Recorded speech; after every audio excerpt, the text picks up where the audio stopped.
Hi guys, how's it going? So I've been away for a little bit, had a chest infection. Unfortunately, I couldn't do any recording at all because I was coughing every 30 seconds. But now I'm back. It did irritate me because it hindered my New Year's resolution, which was to basically upload more frequently in this year, in 2025. But now I've got that out of the way, I can carry on. I have though, for my kit return, I've got a Yak-9K ICM in 1/32 scale. Now, I wanted to pick this up because it's actually not the most expensive kit considering the scale. Now, the tooling is 2022, and there was also another release, which is what I've got, 2022 with new parts, the one we're about to look at in a sec. And with that, we have it comes with 3 versions in total, which I think, again, is a bit of a bargain. Just turn it around. Now, they do all look similar, but it's still nice to have some options, especially with this scale. On this side, because I know some of you guys like to see the history of the aircraft, or read the history of the aircraft, shall I say. Pause the video and you can read it for yourself. Now, when we was moving that kit around, I did notice there was some rattling going on, like Lego was in the box. So I'm not surprised there's going to be loose parts when it comes to the kit, especially with ICM. It only seems to happen to me anyway. No matter where I purchase the kit from, there's always a loose part off the sprue. That does irritate me. I think that's because it's all in one bag and they rub up against each other. I've explained this before, and then something's going to lock into each other and then click off. But that is what it is. I think the solution maybe is to bag them into separate, like the sprue frames, bag them into separate clear bags. Now, as we open up, like I said, I'm not going to be surprised. There is some loose bits going on. And what we got? Yeah, you can see, there it is. If I can find it for you. You just see that shoot across there. So we definitely have some loose parts, but it seems to be okay nonetheless. We've got our instruction booklet, and as always, comes nice and clear, and we have a color diagram, and then peeking through at the bottom is our decals. So we'll have a look at this kit, but first we'll go with the sprues.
even though the clears come in their own separate bag, we unfortunately do have what appear to be late scratch marks right there on like number 3, going across there, on number 2. How bad are you?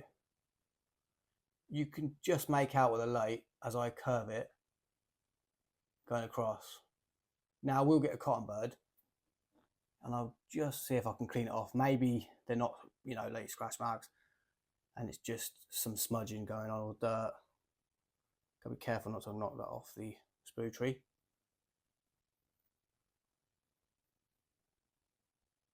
That is not moving at all, unfortunately. So they do appear to be very late scratch marks. With me, I am a bit picky with the clear parts. I do like to have blemish-free clear parts, but with this, we haven't got that. But again, it won't affect the model at all, really. It's just, again, pickiness. I will use a micro set. You see, you can't even tell in the end when you just put this underneath it. But yeah, it's just unfortunate. And over here. And there we go. Oh, that's just really unfortunate. Again, for the price and scale, I can't complain. But then they're going to get about a 7 out of 10 for me. Right, guys, we've got the history of the aircraft on the front. Just like with the side of the box, if you missed it, you've got a second chance to have a look. We come down a bit and we've got the specifications that the aircraft came in. Again, if you want to have a look for yourself in your own time, you already know what to do. Hit that pause button. You can see what's coming up next though. We've got the paints that we require. If you use ICM, Revell or Tamiya, luckily for you guys, you don't have to do any paint converting. But for me, I don't use any of these personally. I use Vallejo Air and Atom. If you see my build videos, they're my go-to paints. But if I was forced to use the paints that are here, I would use Tamiya. I've used Revell when I first started building models, and I can't get on with Revell, to be honest. I've tried to go back, just, yeah. I've been using better paints, preferred paints that I like, personally. ICM I can't really talk about, because I've never used their paints in particular, so I'm not going to be saying much about that. And then come down a bit, and we've got the cutting symbols, and symbols we're going to need to remember as we go through the build. And then just the caution bit, don't really matter. And then we open up, and we have the sprue layout. I'm not going to take too long on this because we've just seen the sprues, so I'm just going to rush through it, to be honest. We've got sprue A, sprue B1 and 2, C, D and E, and then we're just going to open this one up. And right up the top to finish up, we've got sprue F, which is the clears, and then we've got G. Right, construction begins. We have the instrument column just here, and then we start building up that cockpit to really, looks like it's going to have some nice detail going on here. And then we've got that, and that goes into place with the rad or the trim just there. And then we put that in on one side of the fuselage with the exhaust going in from the, being glued from the inside and not the outside. So make sure to not forget the exhaust when you put the fuselage together, because that will be a bit of a pain, I reckon. And then we've got step 6 and 7. And I think this is just building up for the next part. So this is obviously the first part, we put the exhaust in, and then getting this built up for the second side of the fuselage, the other side, which is just there with step 8. This looks like it's going to be a nice kit, especially when you see this bit. Step 10, look at that, nice cockpit seat. And this is the bit I think would be a nice option if you could find, when it comes to step 12, the instrument panel, 3D decals. You could sand this off and then put them on top, and I think that would be a nice looking cockpit. Let's go over to next, and we have the part where we're gluing it together, and we're putting all that in, and it's nice. Got the radiator in there, it's looking good. And don't forget that bit underneath at the bottom. I'm guessing that's going to sit just on top of the wings. And then moving over to step 15, it looks like we're building up the engine. So this is really nice. And then we've got number 16, which looks to be either a machine gun or a cannon. Yeah. And then we've got an option here, which is B or L. We'll find out as we go along. And then number 18, we're still going along building that engine up. And then this must be for the spinner or propeller. Yeah, no glue required for that bit. So obviously you can have it so it's moving. I usually glue them in because sometimes I just don't want to have to worry about them spinning off, because I usually will knock it. Step 21, the engine goes in, and look at that. This is going to be really nice. I think for the price, like I've said, this is a nice looking model. If you want to build a nice Soviet plane, this is it. And then we just slot that in, right in there. And then step 22, we've got this bit on top. So we've got the hood or the bonnet. We've definitely got an option coming up. I just realised if you look at the top, you see, this is all steps for closed bonnet. And then that bit we just looked at. And then we move over to the next page. And then we have the version with the open bonnet. And then we've got all these bits with the options, depending on which one you want, which is where you know where you're going to go. And then step 26, look at that. This is obviously for when we have it open, so this is going to be really nice. This offers a lot. For the scale too, this is really nice. And then we go over to step 29. Look at that, it just keeps building up and up and up. And now we've got the machine gun going in. I just wonder when the cannon will go in with the propeller, I guess, be built up with that. Step 32, look at all that. That looks lovely. This is making me want to build it, but I've got so much going on when it comes to builds, I can't have any more kits on the go. The version with the open bonnet, parts A6 and A2 are not to be installed, basically. And then moving over. Step 35, we're really jumping here. And we're still building up that cockpit and bits, just last minute bits to put in.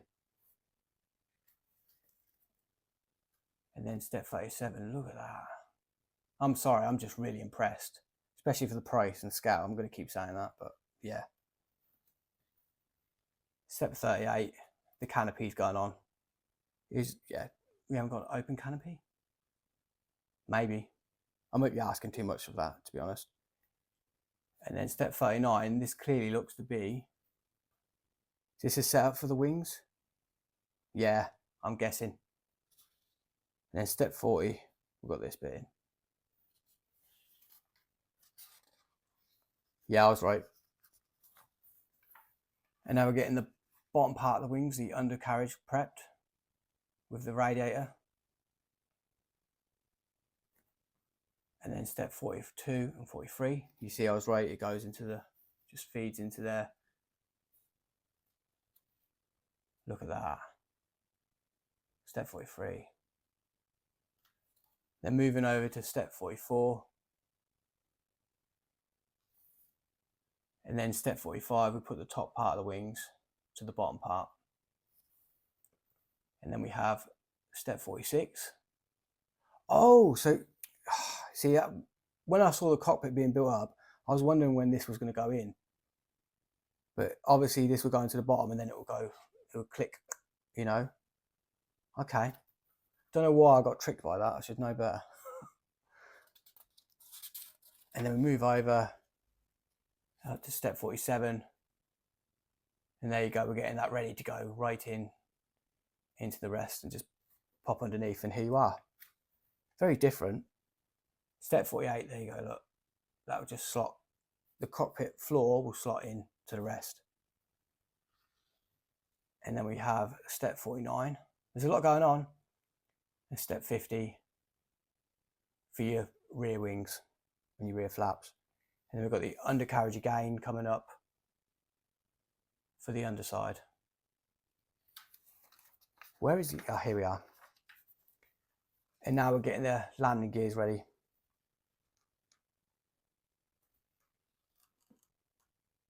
Lovely. And then we go over to step 56. We're going to put the landing gears into place. And now we've got the propeller with the cannon just at the tip. Obviously that's not the complete cannon, but that's the illusion that the complete cannon is in there. And there you are, it's completed. And I presume, yep, we have the paint schemes. So there's this one. I'll just run that along. And then move it over to the next one, which is the second version you have to pick from. There you go. And then the final one, I presume, yeah. We've got this one, version 3. So this kit does offer a lot. So with these, the basic decals, they're ICM, so they're going to be fairly good. There's no blemishes as I go through them. Matter here on the red star at the bottom. There's a slight mark there, but it doesn't seem to be too bad. It won't bother me personally. And then they do come in 2 parts for some reason, the red stars. Just make sure when you put them on, line them up. I don't know why they've done that, but hey, is what it is. We've got our options, number 86. Look at that, using a light, you can really see how good they are. 103, and then 25. Got our instrument panel here. It's not insanely detailed, but like I said earlier, you can use some 3D decals instead. Put that extra effort in to get that really nice detail, a better look or finished job at the end. And then we've got the Russian rating here. Try and get it up close. Even if I could see it, I wouldn't be able to understand it anyway. But they look good. They do for what we need. These are really nice actually. I'll hold it up so you guys can have a look in your own time. Hit the pause button. And there you go. And that is this kit. So I know it's been a long while since I've done an unboxing, but now I'm back, like I said earlier. So thank you guys for watching, and I'll see you guys very soon in the next one.